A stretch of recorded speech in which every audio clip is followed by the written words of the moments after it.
What's up, guys? Tonight's blog, let's see, comes from Daniel, or Mr. Yoga.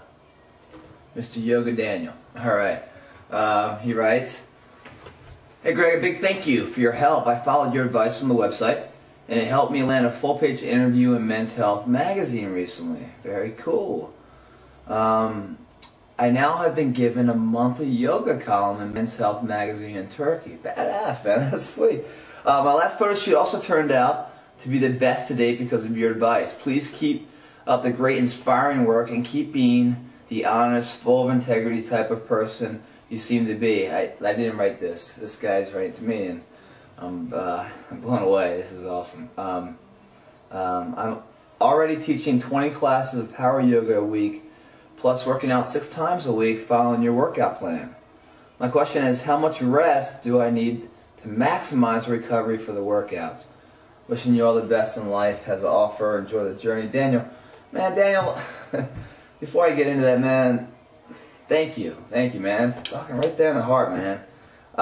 You know, when I first started out doing all this stuff, I was in the military, and I had to learn the trial and error period of it all. You know, I never had, you know, anyone tell me how to do it, or someone that's like been there and done it, so I could learn from their mistakes and not repeat them. I had to make those mistakes and then try not to repeat them. You know, a life is anyone's life is full of mistakes. You know, you accept them; they're going to come regardless. What you want to do is to not have repeated mistakes. So you learn your lesson the first time. You don't have to learn it twice. That's a productive life. So this site, for me, to give the information to people and have them excel in areas, man, it's something real special in my heart, man. It makes all the work and effort worthwhile, and man, it's a complete 360 for me to give back with that, and I thank you guys, because it means the world to me.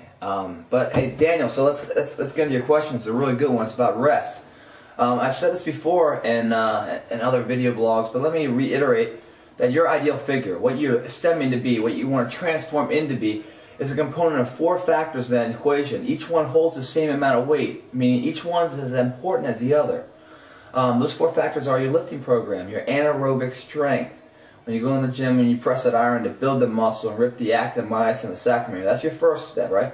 Your second one is your aerobic conditioning, your swimming and running and biking and treadmill work and all that stuff, which is a fat burn and also to build your endurance and everything. That's your second. So you got anaerobic and aerobic. Your third is your nutrition, your diet, what you're putting in your body after your workout to rebuild the tears and everything else that you did. That's your third. Your fourth is your rest.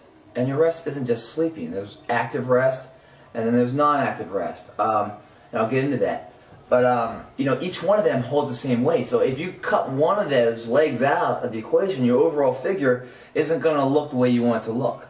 So you know, people that go in the gym and they give it 110% to build that body they want, and you know, and hit the exercises and stuff like that.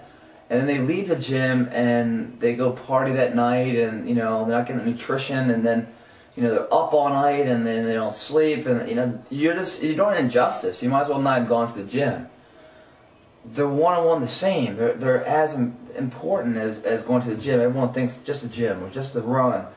No, man, it's a rebuilding process too. So you know, fast forward, if you don't rest and you overtrain, you can get weaker than if you didn't go to the gym at all. I know that sounds bizarre, but I'm trying to stress that your sleep is very imperative.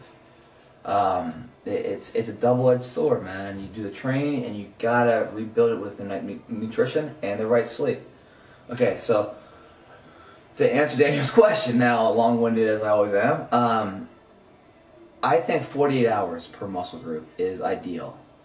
I do a split where I do a 5-day split. My training program is this. I'll go in there day 1 and I'll do chest, and then I'll go back, and then I'll go shoulders, then I'll go arms, and I'll go legs. So if you look at it a little more in depth, chest is a push, back's a pull, shoulders a push, thighs mainly is a pull, and then legs is, you know, outside of the mix. So I'm doing a push pull, So I'm resting just the activity in itself, because one's pulling, one's pushing. So I do one body part a day. And I exhaust it, man. I go in there first and I do the mass build, you know, and I rip the big muscles up. And then I shred up the smaller ones. And at the very end I do shaper lifts, high reps and stuff like that, abs at the end of every workout. So the entire targeted muscle group is just really smoked.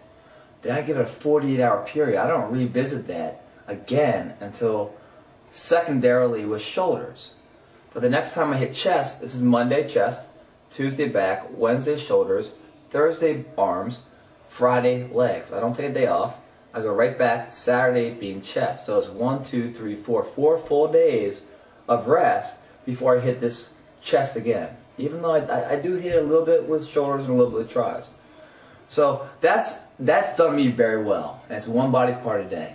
You always want to change the workouts up and everything else, but I've been on this program for a good couple of years now. I'm just changing up the workout within the workout.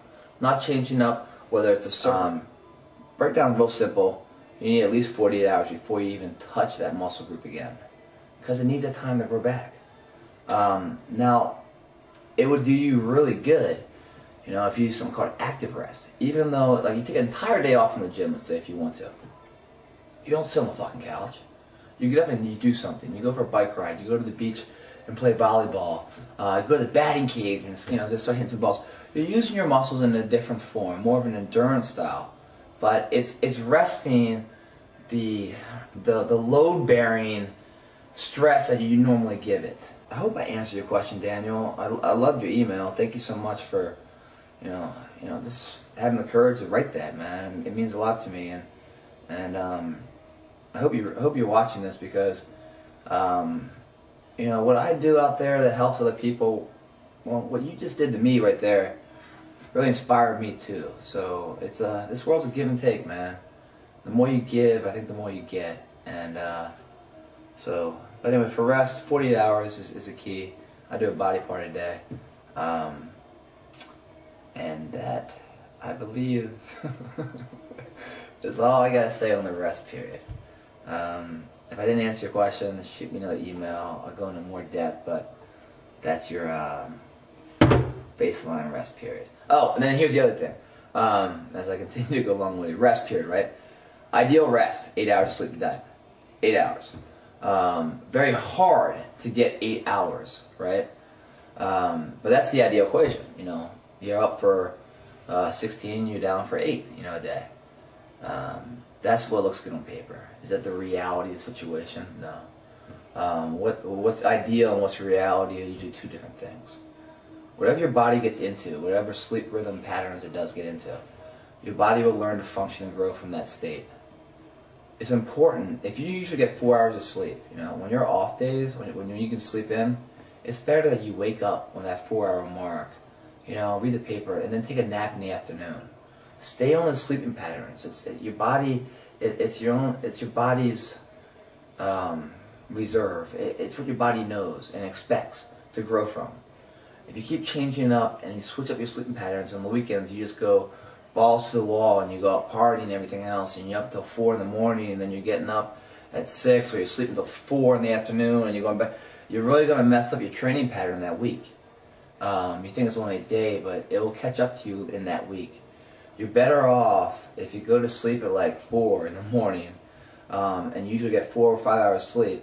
It's better off that you wake up at 8 or 9 o'clock and just get out of bed and walk around, you know, and just try to push through it, and then take a nap during the day. So your sleep patterns at nighttime are crucial to your longevity success. Okay, I've extended my welcome, I believe. This is Greg Plitt. Thanks for watching. Appreciate it.